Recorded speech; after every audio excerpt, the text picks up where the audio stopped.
No ar, o Jornal das Sextas. Boa noite. O aumento de casos de paludismo no país está a preocupar as autoridades nacionais. Por isso, a Comissão Nacional de Luta contra o Paludismo, presidida pelo chefe de Estado, reuniu-se hoje para abordar as medidas a serem adotadas para travar o índice crescente da doença. Desde 31 de dezembro. 5 anos depois, a Comissão Nacional de Luta contra o Paludismo voltou a reunir-se esta sexta-feira no Hotel Pestana. Uma reunião que é realizada devido ao aumento exponencial da doença no país. De janeiro a maio deste ano foram registrados 900 casos de paludismo. A Comissão Nacional, criada há 19 anos, é liderada pelo Presidente da República e o seu primeiro vice-presidente na pessoa do Primeiro-Ministro. O chefe de Estado reconheceu que a situação do paludismo neste momento é preocupante. Apesar dos esforços já realizados, o paludismo ainda constitui, neste século, um problema grave que afeta um elevado número de países no mundo. Em São Tomé e Príncipe, registramos um abrandamento considerável nos progressos já alcançados nos anos anteriores, para reduzir os casos de paludismo e de mortes causadas por esta doença. Mas, lamentavelmente, o nosso país voltou a conhecer um aumento de casos desde finais do ano de 2021, até a data presente. Um aumento considerado alarmante no nosso país, o que representa um grande problema de saúde pública e de entrave ao desenvolvimento. O chefe de Estado que presidiu a cerimônia de abertura desta reunião disse que é necessário reavaliar e refletir sobre uma nova abordagem da luta contra o paludismo. Este encontro demonstra a forte preocupação em melhorar os resultados que temos vindo a alcançar e de continuarmos a trabalhar tendo em conta a visão estabelecida no Plano Estratégico Nacional, que é o de eliminar o paludismo em todo o país até o ano 2025. Com este espírito e neste contexto, solicito a colaboração inequívoca de todos os setores envolvidos neste exercício e, assim, encontrarmos a correta adequação na sua aplicação.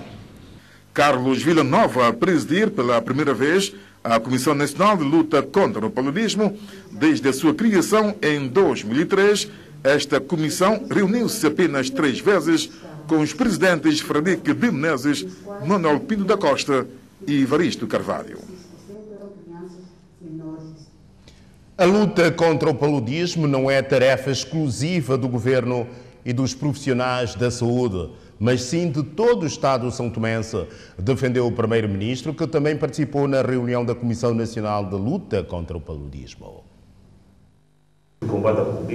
No 4º encontro da Comissão Nacional de Luta contra o Paludismo, foi passada em revista a situação epidemiológica e os desafios que o país enfrenta para eliminar a doença em 2025. Durante toda a discussão, em que marcou presença o chefe de Estado, coube ao Primeiro-Ministro proferir palavras de encerramento. Jorge Bom Jesus acredita que o país irá conseguir alcançar objetivos traçados no combate ao paludismo, mas assegurou que esta luta não será apenas do Governo e dos profissionais da saúde. A luta contra o paludismo não é uma tarefa exclusiva do Ministério da Saúde, dos profissionais da saúde, muito menos, portanto, do Governo. É algo que envolve o Estado. Portanto, por isso, a presença aqui ao mais alto nível do mais alto magistrado da nação, Sua Excelência, o Sr. Presidente da República. Mas nós temos que envolver as populações, que são destinatárias, mas que devem ser também agentes nesta luta titânica contra este flagelo social que corrói a saúde do nosso povo, mas também tem impacto na economia e a outros níveis. Primeiro vice-presidente da Comissão Nacional de Luta contra o Paludismo também chamou a atenção do papel da comunicação na luta contra a doença. Não só a comunicação social tradicional, mas as redes sociais, as escolas, enfim, portanto, usarmos todas as formas de comunicação tradicionais e não tradicionais. Portanto, tentarmos inovar também na forma de comunicar para que possa haver, de facto, esta mudança de atitude, de comportamento, de práticas, portanto, no sentido de podermos levar de vencida esta doença, portanto, que já existe em Santo Tomé e Príncipe há mais de um século. Reativada a Comissão Nacional de Luta contra o Paludismo, numa altura que o índice da doença tende a aumentar no país de forma preocupante. Muito obrigado. O presidente do Governo Regional, um dos membros da Comissão Nacional de Luta contra o Paludismo, afirmou que o combate à doença deverá ser mais eficiente com o engajamento de todos. Para Felipe Nascimento, os desafios são transversais. Os desafios, do modo em geral, são transversais àquilo que acontece em todo o país. Portanto, nós estamos a acompanhar o surgimento de novos casos do paludismo, e os casos, seja em Água Grande, seja em Cauê, seja no Príncipe, está no país. Então temos todos que estar de mãos dadas para que essa luta seja mais eficiente e que haja uma maior, portanto, produtividade, que é, no fundo, reduzir para depois eliminarmos o paludismo. Os desafios atuais que todos tivemos aqui a reconhecer passa, primeiramente, pela necessidade de um engajamento de todos. Desde o Sr. Presidente da República, todos os cidadãos, portanto, temos que estar engajados, porque, no fundo, a doença não escolhe, como se diz, normalmente as doenças são muito democráticas, não olham a quem, mas todos estamos expostos a vir a ser contaminados. Daí que é preciso, portanto, reforçarmos o nosso compromisso neste engajamento, que tem que ser de todos, e veja-se que esse engajamento passa pela necessidade de todos contribuírem de forma a permitir que as equipas sanitárias, quando desloquem a casa, seja para pulverização, seja para sensibilização, qualquer mensagem que se tenha a passar, que nós sejamos capazes não só de ouvir, mas também de depois transmitir aos outros concidadãos. O Presidente da República chamou atenção para o maior dinamismo na comunicação que os casos de estudo requerem. Carlos Villanova referia-se ao caso do mosquito transgénico, que tem merecido comentários negativos da opinião pública são-tomense. A comunicação tem sido uma falha nossa. E ao fazermos essa comunicação, eu queria deixar um apelo para também entrar no programa já agora. Essa questão, entre aspas, vulgarmente chamada de mosquito transgénico. Todos os casos de estudo que foram aqui ditos com efeitos ou intenção positiva devem ser englobados com mais dinâmica naquilo que é a comunicação que o setor técnico vai fazer, pela sua sensibilidade, porque cá fora a interpretação é uma e os senhores técnicos têm a razão, o estudo, o conhecimento, nós não temos. E então é bom conciliarmos essa parte técnica com essa falta de conhecimento que depois traz a grande sensibilização da sociedade civil. Eu acho que seria um grande contributo a fazer. Quando tudo indicava para entrarmos na fase de erradicação, eis que o número de casos de paludismo disparou. O que é que falhou? Para responder esta e outras questões, está no Jornal das Sextas o coordenador do Programa de Luta contra o Paludismo, João Alcântara. Boa noite. Muito boa noite, Sr. jornalista. O que é que falhou? Bom, eu não digo que falhou algo, mas eu digo que, como sabe, em 2017, 2021, nós tivemos um número relativo de casos mais baixo em relação a início deste ano. No entanto, repara que as mudanças climáticas têm um papel importante a desempenhar. Essa enxurrada que houve e chuvas constantes que têm estado a cair, tem proporcionado criação de vários criadores e, com muitos criadores, há probabilidade de proliferação dos mosquitos. E assim há mais probabilidade de transmissão da doença.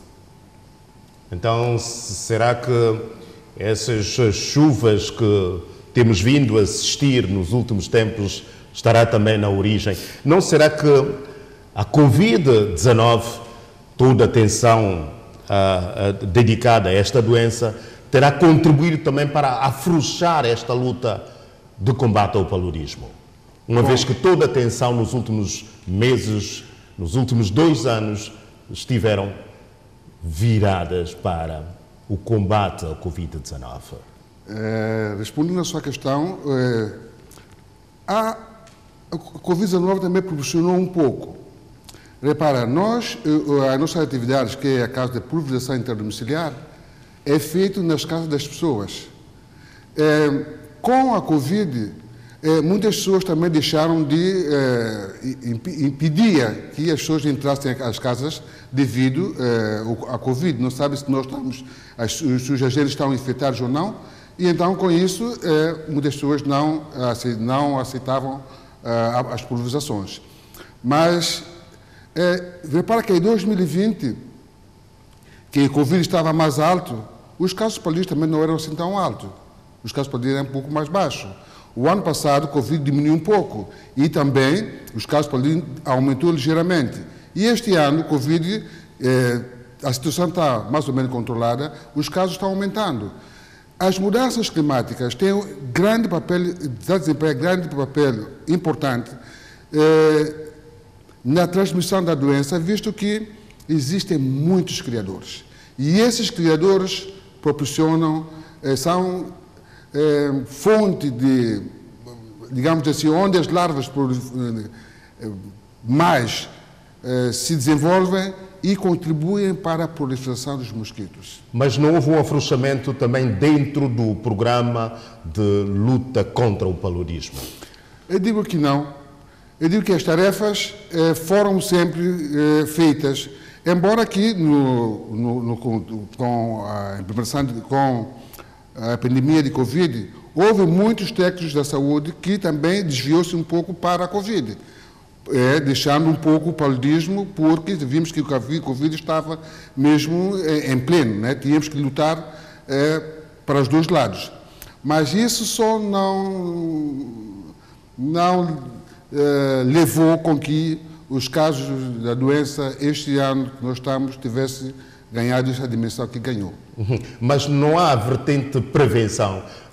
Tendo em conta as chuvas intensas, o programa não poderia precaver em relação a esses criadores que podiam existir no país com todas essas enxurradas que nós assistimos? Sim.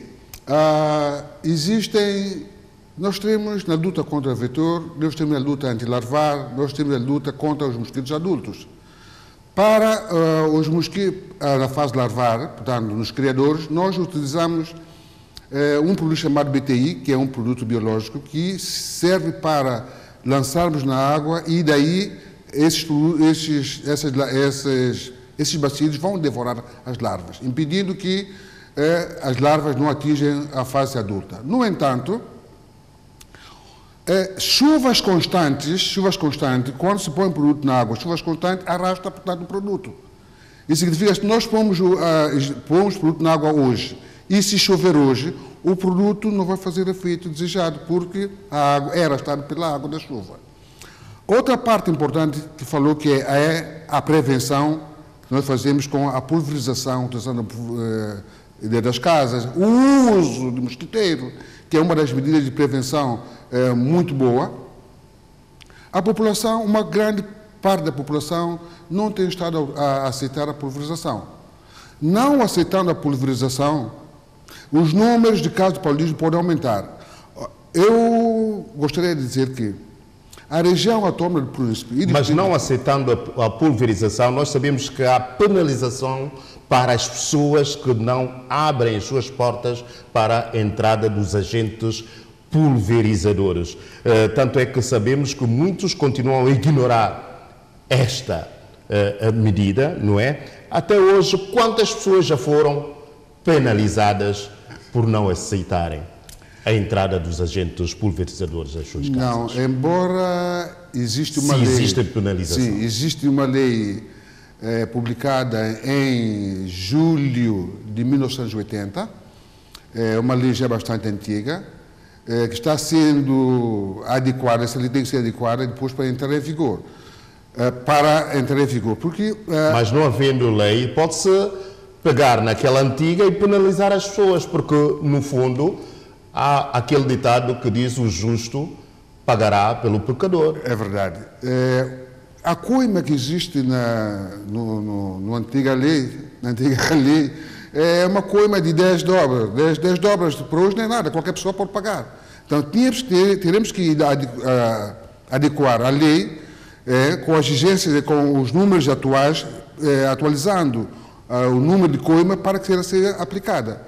Não sendo atualizado, praticamente não estamos a fazer nenhum.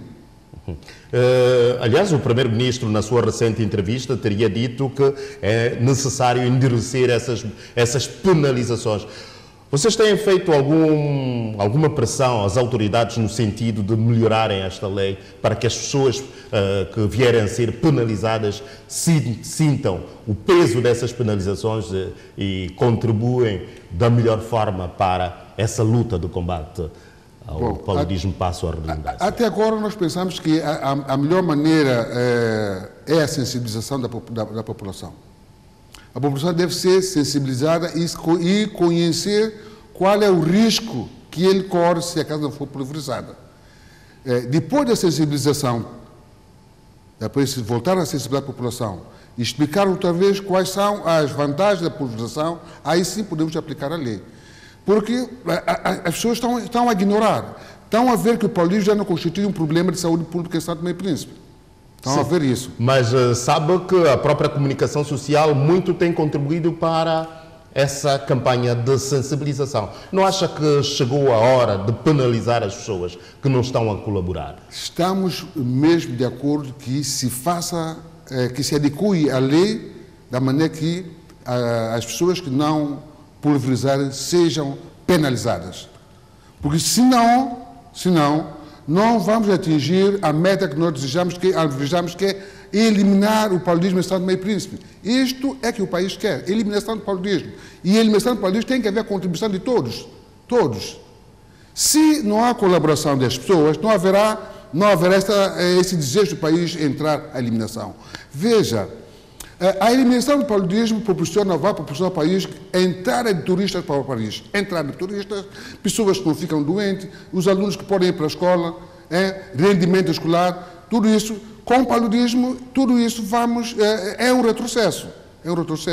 A meta será 2025, não é? Para atingirmos essa etapa de erradicação do paludismo. O que é que o programa de luta contra o paludismo está a fazer no sentido de ver se ainda conseguimos atingir a meta de erradicação? Nós queremos dizer eliminação do que é erradicação.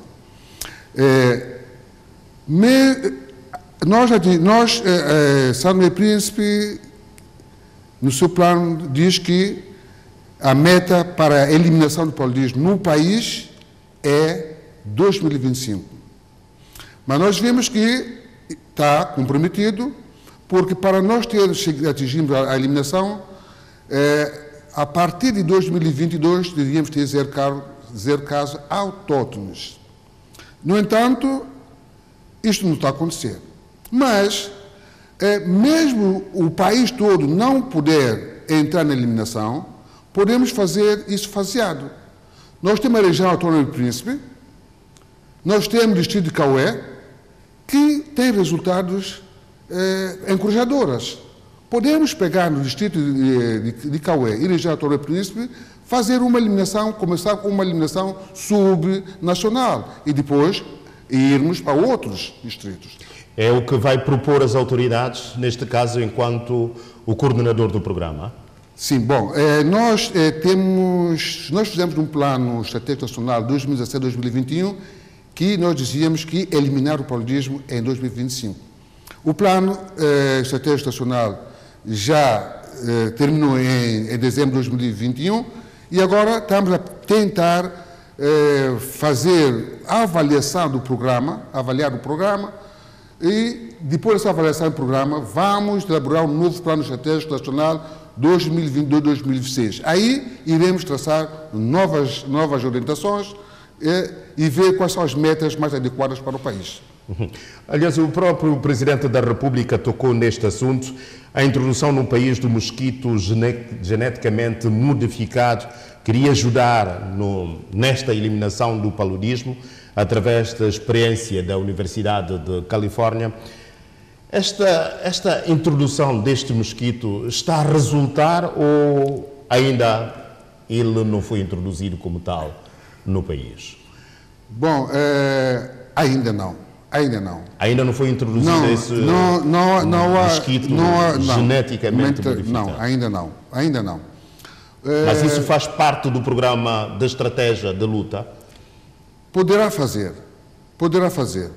Olha, o que posso dizer é que a Universidade de Califórnia tem colaborado com o Ministério da Saúde, mais concretamente com o Centro Nacional de Endemias e Programa Nacional de Luta contra o Paludismo. Há um acordo assinado de estudos, 2 a 3 anos de estudos. Neste momento estamos nestes estudos, a realizar esses estudos, com a criação dos mosquitos no nosso incentário. Esses mosquitos estão a servir para estudos. Fazemos estudos de bioessai, estudos de sensibilidade, marcação, para sabermos até que ponto, qual é a dimensão do voo do mosquito. Tudo isso está sendo feito agora. Depois de vários estudos realizados no nosso laboratório de entomologia, depois de vários estudos, é que vai-se ver se o país vai aceitar ou não a introdução do mosquito transgênico. Quer dizer que esse mosquito até hoje não foi introduzido no país? Não existe. Aliás, o Presidente chamava a atenção justamente para a problemática de comunicação. Tem que se comunicar porque, para os santomenses como tal, o cidadão comum, o mosquito já foi introduzido no país, o que não corresponde à verdade. Não corresponde à verdade. Não corresponde à verdade. Não temos mosquitos transgênicos no país. Os mosquitos que nós... Olha, a luta contra o paludismo tem necessidade de criar os mosquitos. Nós fazemos a luta contra o vetor, temos que saber se o inseticida é utilizado na pulverização, se esse inseticida está a fazer efeito ou não. Então, nós temos necessidade de criar os mosquitos. Para além dos mosquitos que provavelmente poderá ser modificado, que o país não tem nenhum acordo ainda para este fim, o acordo que o país tem até o momento são estudos de 3 anos. Esses estudos são realizados para nós conhecermos quais são os tipos de mosquitos que nós temos em todo Santo Tomé e Príncipe, e depois daí ver-se-á se o país assumirá a utilização de um mosquito transgênico ou não. E neste caso, o mosquito causador do paludismo é o mosquito Anopheles. Como é que está a luta para a eliminação justamente deste mosquito? Ok. Nós não vamos eliminar os mosquitos não vão ser eliminados. O Anopheles não se vai eliminar? Não. Os mosquitos não serão eliminados. O que vai acontecer é que quando nós fazemos a pulverização das casas ou quando nós utilizamos o mosquiteiro impregnado, os mosquitos vão pousar, os mosquitos que estão infectados vão morrer. Se os mosquitos morrem, os infectados morrem, eles não conseguirão transmitir a doença. Mas isso não significa que nós vamos acabar com todos os mosquitos. Mas não eliminando o mosquito causador do paludismo, o Anopheles. Pode-se falar na eliminação do paludismo? Pode-se falar. De que forma? Eu vou lhe dar um exemplo. Nós temos a Cuba, que é um país que eliminou o paludismo, mas existe mosquito Anopheles. Nós temos a Europa, que também eliminou o paludismo, também tem mosquito Anopheles. Esses mosquitos, como não têm contato com pessoas infectadas, eles não conseguirão transmitir. Eu dei o exemplo da região autônoma do Príncipe. A região autônoma do Príncipe passou 22 meses sem casos de paludismo. Mas há mosquito Anopheles. Mas como não havia alguém infectado, não podia haver a transmissão da doença. É isso que acontece. Não havendo o mosquito, pessoas infectadas, não há transmissão. Não há transmissão, mesmo que existe o mosquito. Enquanto coordenador do programa de luta contra o paludismo, qual é a sua própria meta para atingirmos a eliminação de acordo com os projetos que existem, de acordo com os estudos que existem? Bom, atingir a eliminação, São Tomé e Príncipe pode muito bem atingir a eliminação. Mas, como dizia também o senhor Primeiro-Ministro, como dizia o senhor Presidente, Socialista Presidente da República, a luta contra o paludismo é uma luta de todos nós. Dizer que o Programa Nacional de Luta contra o Paludismo sozinho vai eliminar o paludismo, errado, não vamos conseguir.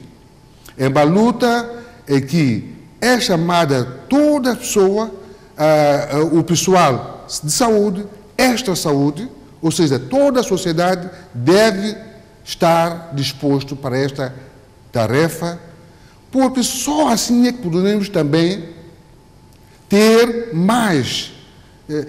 O paludismo é uma doença da pobreza. Provoca a pobreza. Por quê? Porque quanto mais nós estamos doentes, não podemos trabalhar.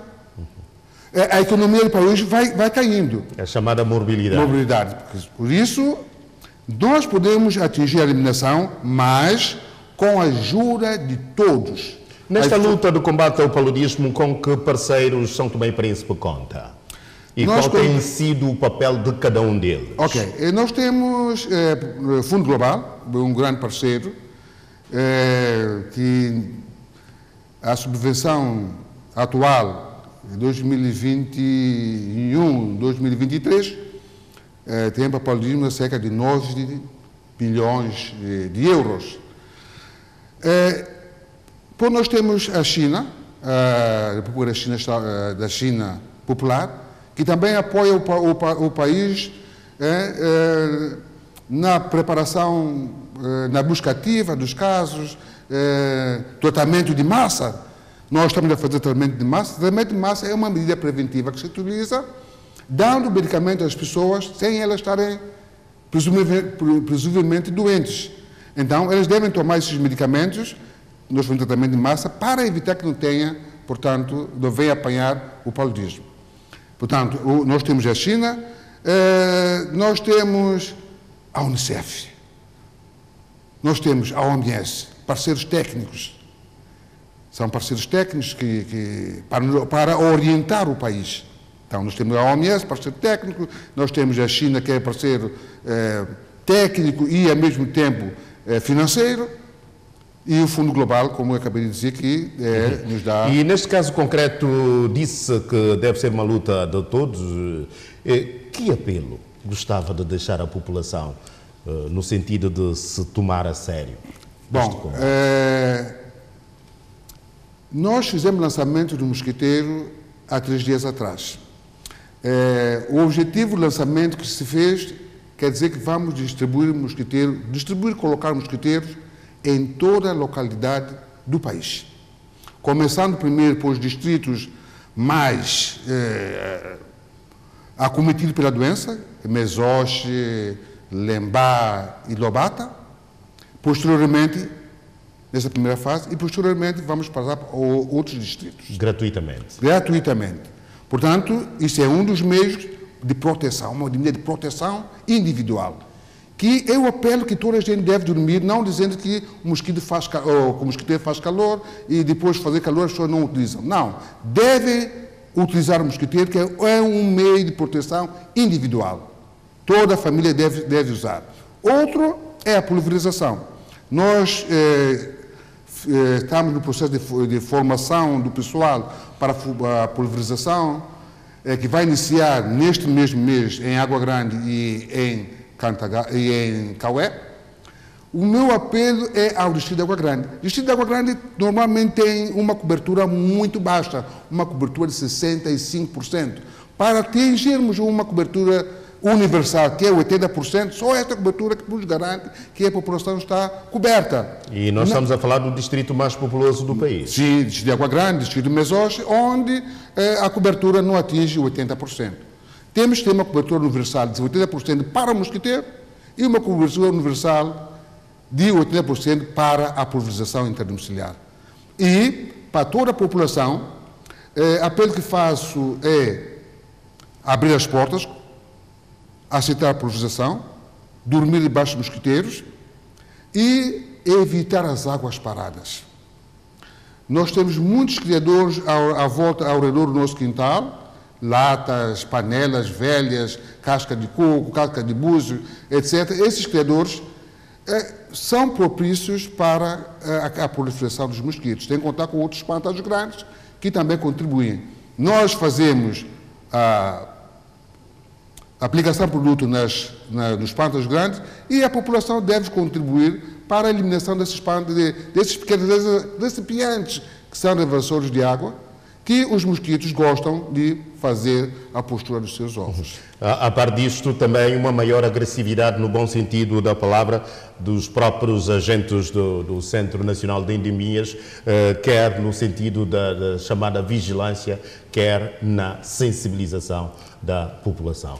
Portanto, João Alcântara, coordenador do Programa Nacional de Luta contra o Paludismo, aqui com as incidências no momento em que verificamos o aumento do número de casos do paludismo em São Tomé e Príncipe. Senhor Coordenador, boa noite e obrigado pela sua presença no Jornal das Sextas. Nós também agradecemos pela essa amabilidade de televisão santomense nos convidar para este pequeno depoimento e agradecer muito sinceramente à comunicação social por isso. As crianças são as mais afetadas por lesões corporais, assegurou o ortopedista Delfim Tavares no final da sua missão de uma semana ao país no âmbito do projeto Saúde para Todos, especialidades. A falta de materiais de trabalho no Hospital Aires de Menezes foi um dos problemas encontrados pela equipe médica de ortopedia que durante uma semana esteve no país para realizar consultas nesta área. Nós sentimos uma grande falta de material da base do hospital. Nós estamos sempre a nossa fundação é quem tem trazido material acessório para podermos fazer este tipo de cirurgias.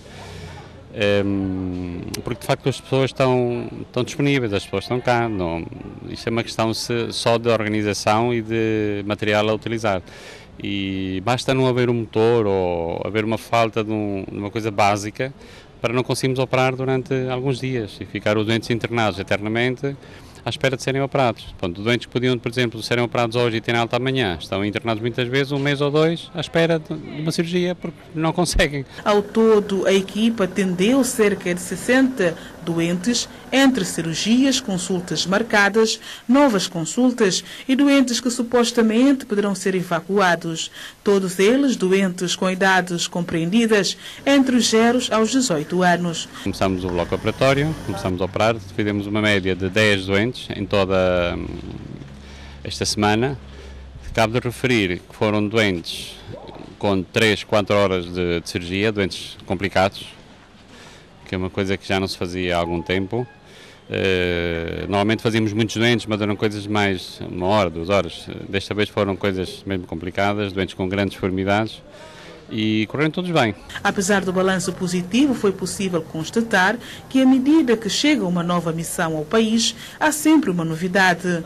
Desta vez, o alvo são as crianças, boa parte delas vítimas de acidente de viação. Os doentes são quase todos complicados, não há doentes com situações simples. Aliás, os colegas já sabem que coisas simples eles não é para perder tempo nesta missão. Nós normalmente vemos aqueles casos que, para a equipa de São Tomé tem alguma dificuldade em conseguirem operar, primeiro por falta de material e segundo por falta da especificidade da área, ou seja, é preciso ter alguns conhecimentos que eles já estão a começar a adquirir e estão a conseguir fazer.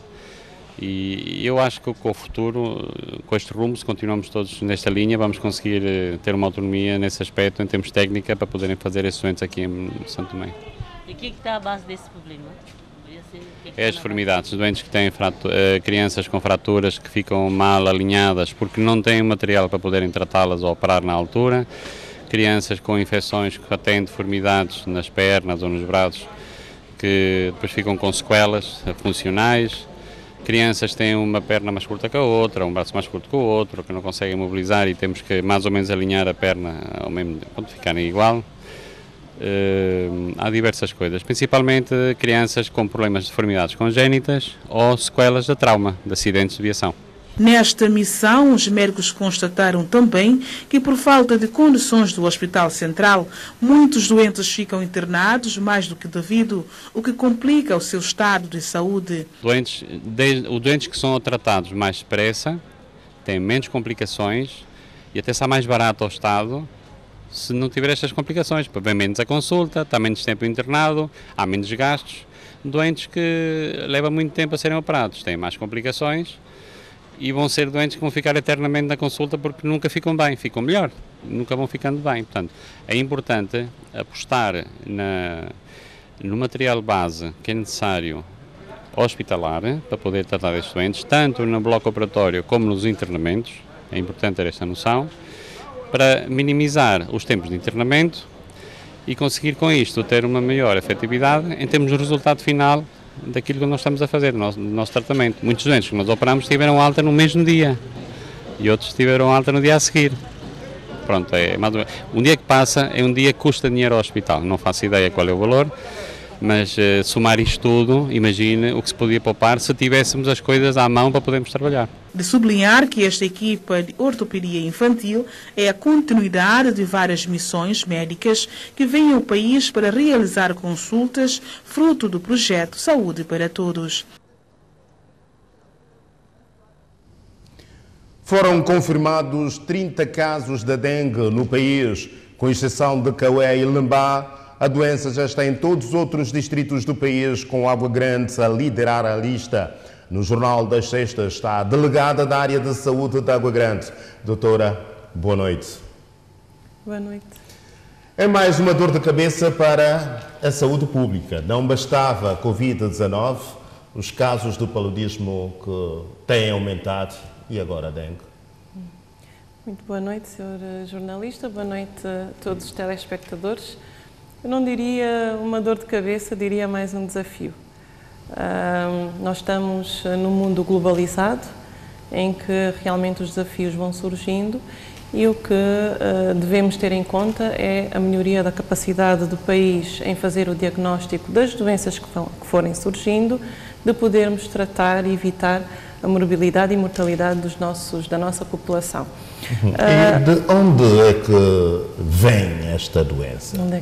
Eu gostaria de explicar, em primeiro lugar, para que a nossa população, os nossos telespectadores possam entender o que é o dengue, de facto. Mas, de facto, há algum estudo feito no sentido de se apurar a origem de onde veio esta doença? Nós estamos, neste momento, a partir do momento em que tomamos contacto, conhecimento com o primeiro caso no país, estão a ser desenvolvidos estudos quer epidemiológicos, quer entomológicos, para realmente detectarmos, mas daquilo que é o nosso conhecimento até ao momento, o primeiro caso detectado no país é um caso importado, proveniente do exterior, de alguém que vinha de um país onde existem casos de dengue. Onde existem, fora do país, ao nível de países da parte da Ásia, se não estou em erro, onde existem casos de dengue, onde existem casos de doença. Portanto, tendo no país condições climatéricas e condições dos vetores para o desenvolvimento da doença, basta que entre no país um cidadão com o vírus no seu organismo para que o mosquito que provoca que transmite a doença, para que o mosquito pique esse cidadão e consiga reproduzir no ciclo do mosquito o vírus e transmitir a outras pessoas. E desde quando é que se desconfiava da existência desta doença em São Tomé e Príncipe, no país? Portanto, nós estamos a falar de uma doença infecciosa de transmissão vetorial, que se transmite ao ser humano através da picada do mosquito fêmea Aedes aegypti albopictus. que pica essencialmente no período diurno, no início da manhã e ao final da tarde, e que através dessa picada o mosquito infectado transmite ao ser humano esse vírus e assim desenvolve esta doença, portanto, que nós chamamos de dengue, o vírus da dengue, que existem 4 serotipos do vírus, sendo uns, de acordo com as condições de cada região, sendo uns mais prevalentes do que outros.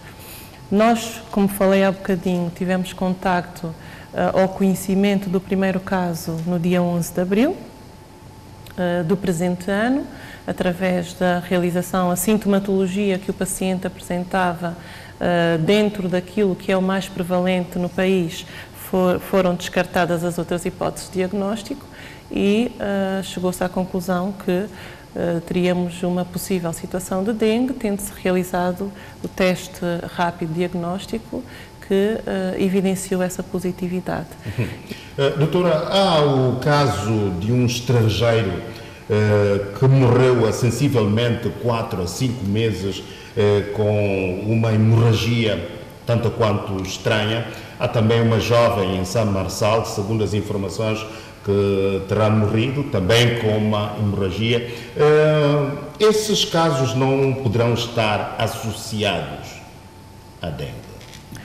Estes casos desses pacientes que o seu jornalista bem fala, quando surgiram, nós a nível do país, a nível do Ministério, das nossas autoridades sanitárias, fizeram-se os testes possíveis dentro do país, mas devido à possibilidade de existirem patologias que nós não conseguimos diagnosticar, como dengue e outras arboviroses, foi realizado o estudo fora do país, portanto, foram enviadas amostras para as entidades com as quais o Ministério da Saúde tem colaboração para testar precisamente a existência de outros diagnósticos passíveis de darem os sintomas que estavam presentes. E daquilo que é o meu conhecimento até à data, os testes, quer para dengue, quer para outras arboviroses desses pacientes, vieram negativos.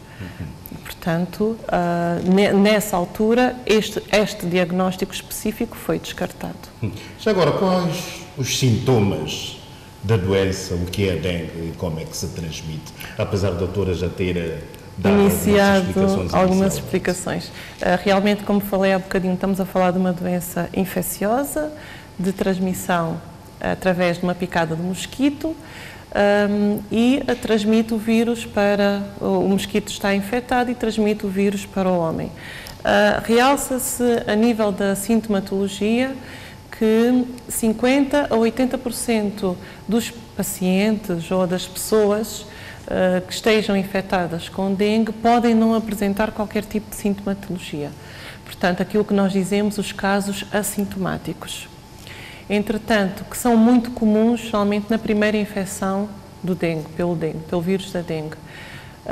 Quando existem sintomas, aqueles mais frequentes são a febre, dor de cabeça, dor de corpo, as mialgias que nós chamamos, náuseas, tonturas, pode dar vômitos, dor abdominal, sintomas estes que geralmente percorrem de 2 a 7 dias.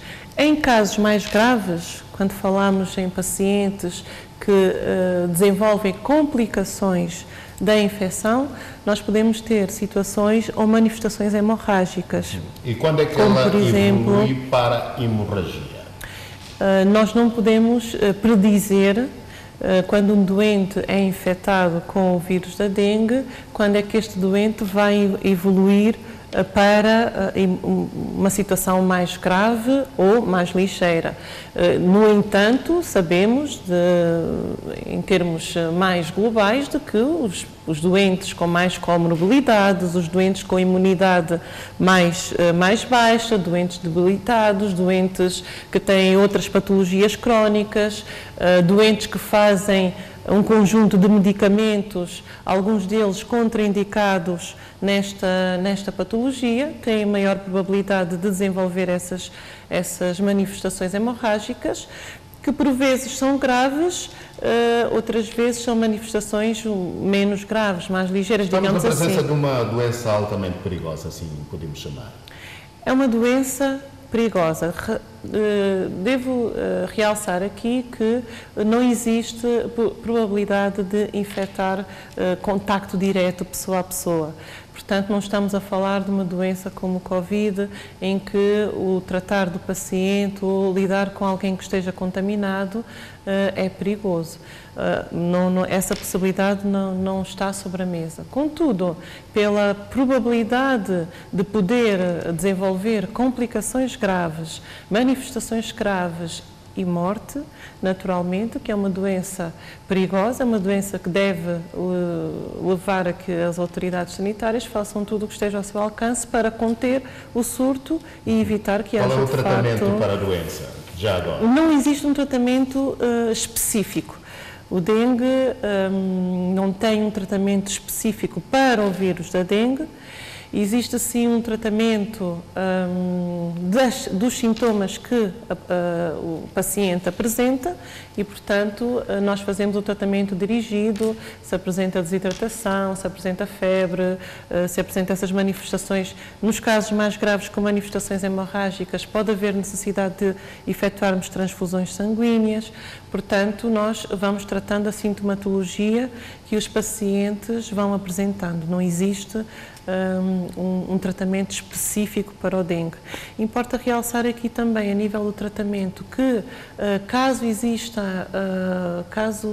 a pessoa tenha sintomas de dengue, não deve automedicar-se, porque precisamente por causa da possibilidade de termos manifestações hemorrágicas, existem alguns medicamentos que estão contraindicados, precisamente porque facilitam o aparecimento dessas manifestações. Estamos a falar dos anti-inflamatórios, comumente usados, como o ibuprofeno, medicamentos como a aspirina, que estão contraindicados na presença desta patologia e, portanto, recomendamos que não faça uso da automedicação, mas que sim se procurem os recursos médicos para podermos avaliar, diagnosticar e tratar o doente o mais rapidamente possível.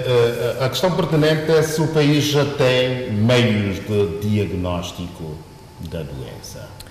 Portanto, desde do primeiro caso de conhecimento da doença no país, que o Ministério da Saúde tem envidado um conjunto de ações para conter o surto o mais rapidamente possível, e uma dessas ações, naturalmente, que é o reforço da nossa capacidade de diagnóstico de detecção laboratorial.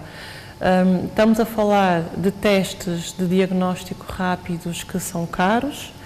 Estamos a falar de diagnóstico também através de PCR, que é uma capacidade que já está implementada no país em termos técnicos, em termos de recursos humanos.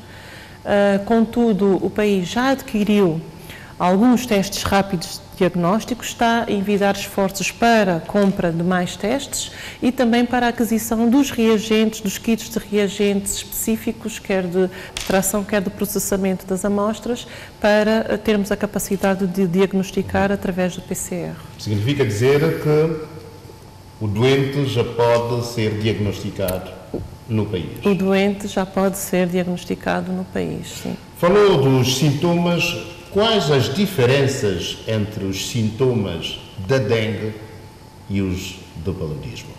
Não há grande diferença, não é? Como nós falamos, como podemos analisar, estamos a falar de sintomas como febre, dores de cabeça. Esta febre que pode ser uma febre elevada nos primeiros dias da doença, pode ser uma febre de 39, 40 graus.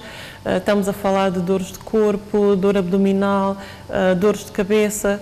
São sintomas que são amplamente Quer dizer, um confunde-se com o outro. Verificados em muitas outras patologias, não só paludismo, mas como também não nos esqueçamos que temos ainda a transmissão de Covid-19 no país e em que os sintomas que apresenta também são muito similares. Portanto, por isso é que, mais uma vez, recomendamos que na presença dos sintomas se faça a procura dos recursos médicos, dos meios médicos, para que possamos fazer uma análise, uma avaliação adequada, despistar as doenças que são mais frequentes e mais prevalentes no nosso país e também podermos despistar, caso cheguemos até esse ponto, despistar também a possibilidade de dengue. Disse que o nosso clima é favorável ao habitat do mosquito causador da dengue. Neste caso concreto, o que fazer, sobretudo, para combatermos esta doença? O clima, de facto, é favorável, tendo em conta que o dengue desenvolve-se essencialmente nos climas tropicais e subtropicais e, como temos observado ao longo dos anos com as alterações climáticas, tem havido surtos de doenças em locais onde antes não existia. Estamos a falar de aumento da temperatura média global, entre outras alterações que, de facto, criam um ambiente propício para o surgimento de novas patologias, nomeadamente como esta do dengue. Falávamos há bocadinho das ações, de facto, que todos os setores devem ser envolvidos para o combate da patologia. O setor da saúde, o Ministério da Saúde, juntamente com outros setores, outras autoridades do país, devem atuar em coordenação, colaboração, para tomar medidas, quer a nível central setorial, quer a nível populacional. As medidas a nível do Ministério da Saúde, neste momento o Ministério constituiu rapidamente, após o conhecimento do caso, o seu comitê de crise, elaborou o seu plano de contingência nacional em tempo recorde, com apoio de expertos nacionais e dos parceiros, nomeadamente a OMS. Tem desenvolvido a investigação diária, investigação epidemiológica e entomológica dos casos, tem tomado medidas de luta contra o vetor e tem, a nível do distrito, dos diferentes distritos sanitários, tem realizado várias ações, entre elas formação dos profissionais de saúde, capacitação dos laboratórios, compra de testes de diagnóstico, neste momento está a mobilizar os fundos para implementar as estratégias do seu plano de contingência, portanto, ao nível central e setorial, tem-se estado a tomar as medidas necessárias para combater o surto. Agora, também é importantíssimo, fundamental, o papel da própria população, o papel da própria população, que é fundamental na luta contra qualquer surto, epidemia, principalmente desta natureza, doenças desta natureza, de transmissão através de vetores, em que é preciso haver um controlo muito forte a nível, uma luta muito forte a nível do controlo vetorial. Então, a nível da população, nós, de facto, temos que apelar que possam destruir todos os criadores possíveis. Estamos a falar de um mosquito que se reproduz essencialmente, que põe os seus ovos essencialmente em águas limpas. Qualquer pequenina quantidade de água parada, esta espécie já consegue, ao contrário do Anopheles, o Aedes, em qualquer pequena quantidade de água parada, deposita os seus ovos. Então, estamos a falar de jarros de flores, estamos a falar de pneus, garrafas cortadas, estamos a falar de tampas, caricas, qualquer folhas, cascas de bananeira, portanto, qualquer lugar em que possa haver uma pocinha de água, este mosquito já se pode reproduzir. Então, necessitamos, de facto, de um grande apoio da população para que façam redução destes criadores domiciliares e peridomiciliares, que mudem as águas nos jarros, que eliminem qualquer poça ou água parada e, muito importante, o saneamento, a higiene, a limpeza dos quintais e dos arredores. É muito importante a eliminação dos lixos, uma maior higiene à volta dos domicílios. Uma convergência das medidas tal qual como as que devem ser tomadas no âmbito da luta contra o paludismo. Seguramente. Doutora Dionilde Aguiar, delegada da área de saúde de Água Grande, aqui com os esclarecimentos sobre o aparecimento pela primeira vez da dengue em São Tomé e Príncipe e as formas de combate à doença, ela que deixou um apelo à população no sentido, tal qual no combate ao paludismo, contribuir também no combate a esta terrível doença, a dengue, que agora está entre nós, está em São Tomé e Príncipe. Doutora, boa noite e obrigado pela sua presença no jornal. Muito boa noite, obrigada pelo convite. Obrigada, boa noite. O partido UDD pede às autoridades para submeterem aos órgãos judiciais todos os alegados casos de corrupção para investigação e consequente punição dos infratores. Este é um dos assuntos que foi discutido no último Conselho Executivo da UDD.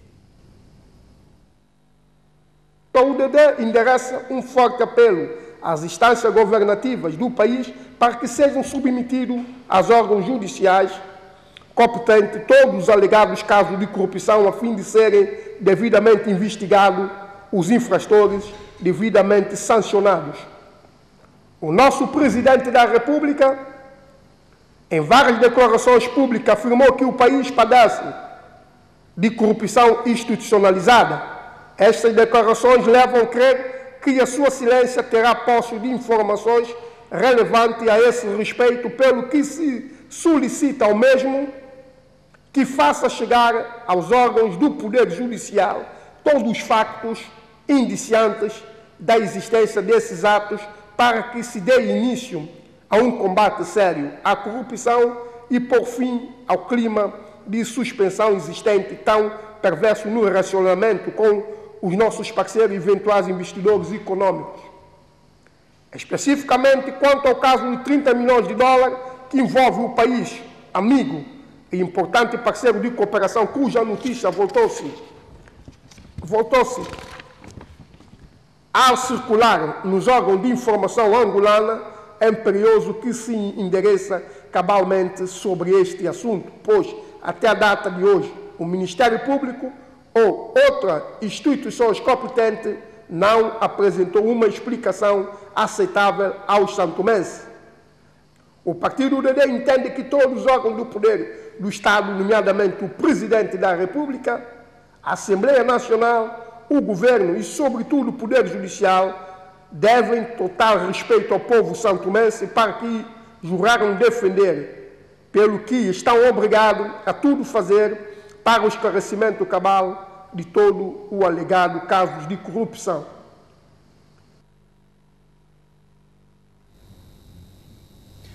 Foi inaugurada hoje a Casa do Ambiente, uma infraestrutura pertencente à PNUD, agora entregue à direção do ambiente no âmbito de execução de diferentes projetos de preservação ambiental.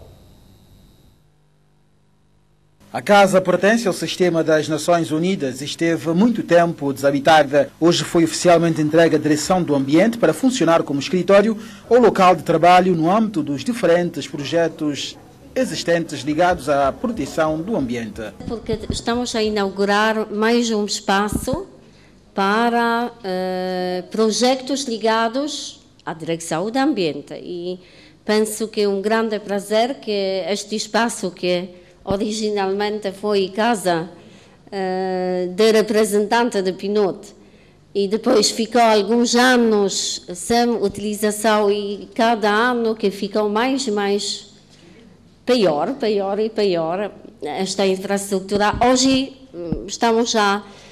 tomamos uma decisão para utilizar esta casa para vários projetos de direção do ambiente e também talvez criar um espaço onde podemos convidar jovens para falar sobre ambiente, para falar sobre clima, mudanças climáticas, sobre resiliência no nosso país e depois ouvir estas vozes e novas ideias e introduzir nossos programas e programas do governo em São Tomé e Príncipe. Foram convidados vários representantes das diferentes instituições no ambiente de festa, conheceram o novo local de trabalho, embora exista um projeto de construção de um novo edifício para o setor do ambiente. Este espaço é uma mais-valia até que haja financiamento para o efeito. No futuro próximo, podemos encontrar um financiamento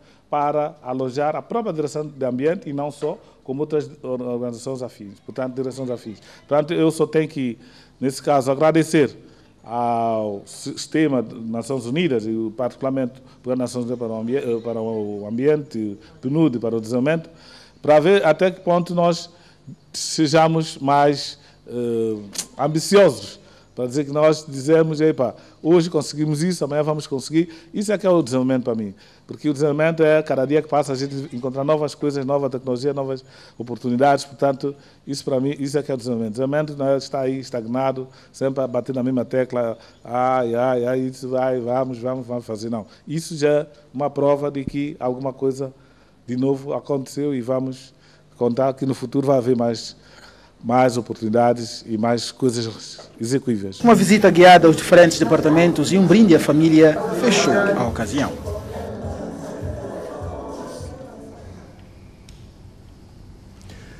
Dengue em São Tomé e Príncipe é uma daquelas notícias que ninguém de bom senso quer ouvir, mas infelizmente é uma realidade. Moisés, boa noite. Boa noite, jornalista José Bolsas, boa noite, telespectadores da TVS. Claro que, enfim, é daquelas notícias que nós não estávamos à espera, mas feliz ou infelizmente, hoje nós vivemos num mundo globalizado e como consequência disso, muitas vezes somos apanhados de surpresa. De qualquer forma, as pessoas não estavam à espera disso e eu acredito que algumas pessoas devem estar muito preocupadas, mas quando acontece essa situação, o melhor é mantermos a calma e eu acredito que o Ministério da Saúde, através dos diferentes sectores, devem estar já a tomar as devidas providências para que, enfim, o caso não venha alastrar ainda mais. Sabemos que já temos qualquer coisa como 30 casos confirmados, se não estiver em erro.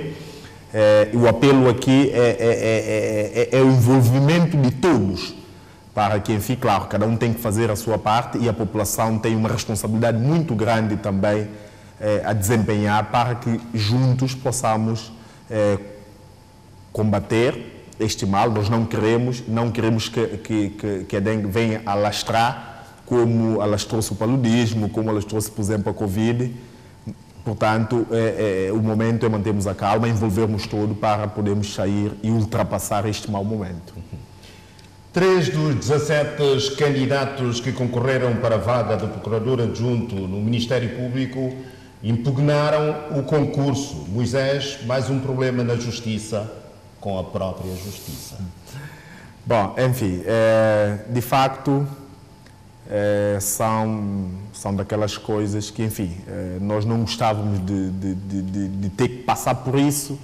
O país perde com isso, cria um clima de desconfiança, até porque quando nós vamos a um concurso público, seja lá onde for, o que nós esperamos é de rigor e de transparência. E por se tratar da Procuradoria-Geral da República, estamos a falar da Casa do Direito e da Justiça, não podemos esperar outra coisa, esperamos que haja de facto muita transparência, muito rigor.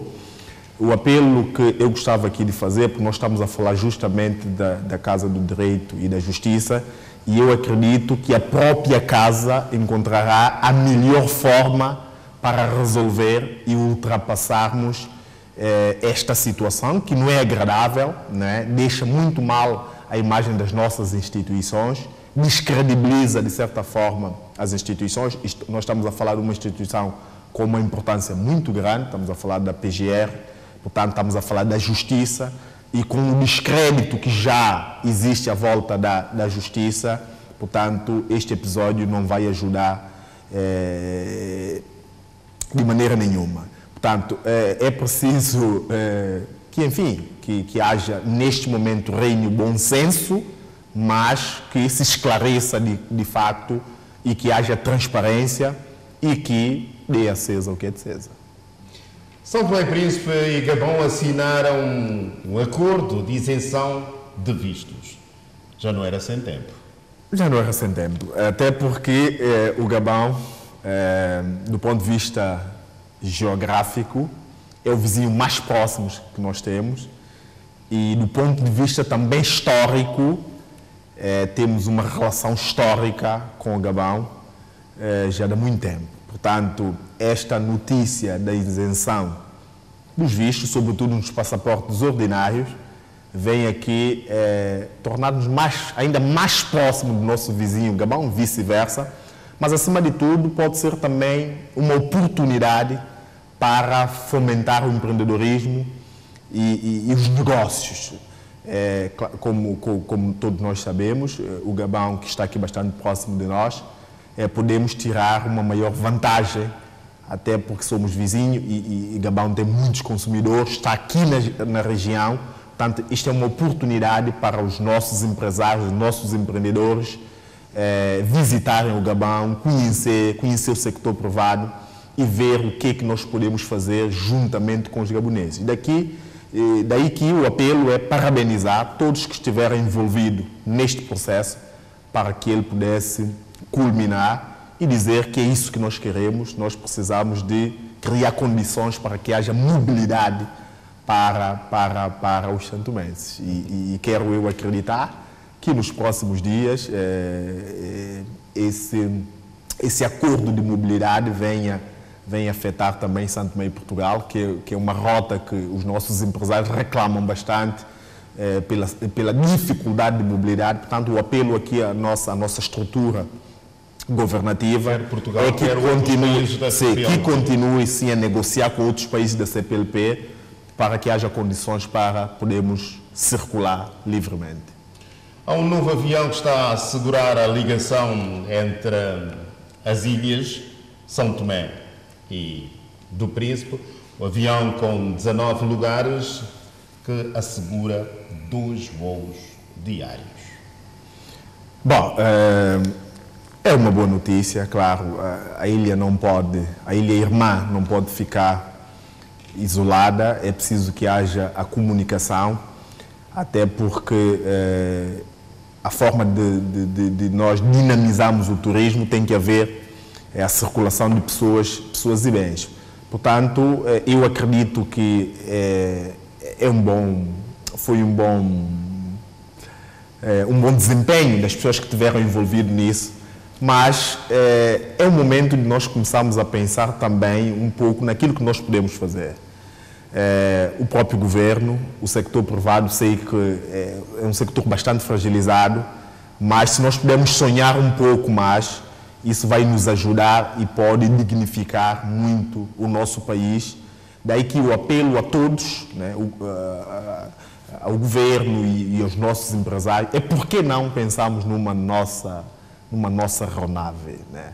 Eu acredito que hoje, em pleno século XXI, um país não ter uma aeronave é quase que uma anomalia. Uma aeronave desta que agora vai começar a circular, que podemos dizer que é uma aeronave de pequena dimensão. Já está a circular.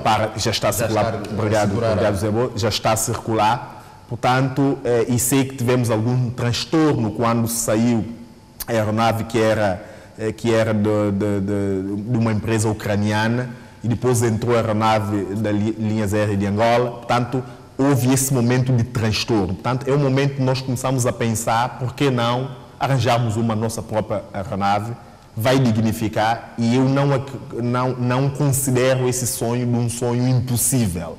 Arranjar uma pequena aeronave, nós, enquanto Santo Tomé e Príncipe, não é nada do outro mundo. Portanto, o desafio é nos empenharmos todos, sonharmos um pouco mais. Tal qual uma embarcação. Tal qual uma embarcação, que também faz muita falta, mas eu acredito que por tudo aquilo que nós já ouvimos à volta da embarcação, estamos ansiosos e eu acredito que brevemente teremos as nossas próprias embarcações.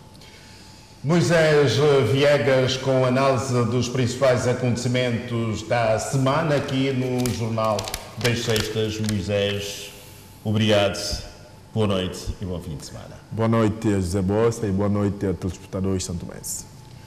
A Polícia Nacional registrou 102 ocorrências esta semana. Os crimes de abuso de confiança e de violência doméstica são os que mais aconteceram durante a semana. Esta semana, a Polícia Nacional registrou um total de 102 ocorrências criminais. Houve uma redução de cerca de 2 ocorrências comparativamente com a semana anterior. Houve, para crimes contra pessoas, um total de 56 ocorrências, igual número da semana anterior. E para crimes contra o património foram 41 ocorrências, com menos 6. Esta semana houve um registro de 5 ocorrências de crimes contra a ordem e tranquilidade pública, e com um aumento de 3 ocorrências. Para essas ocorrências, a Polícia Nacional realizou cerca de 23 detenções, houve menos 2 detenções que a semana anterior. Em termos de crimes que mais foram registrados pela polícia durante esta semana, temos, relativamente a crimes contra o património, 23 ocorrências de crime de abuso de confiança, com um aumento de cerca de 10 ocorrências, enquanto que no registro de crimes de furto houve cerca de 16 ocorrências, com menos 7.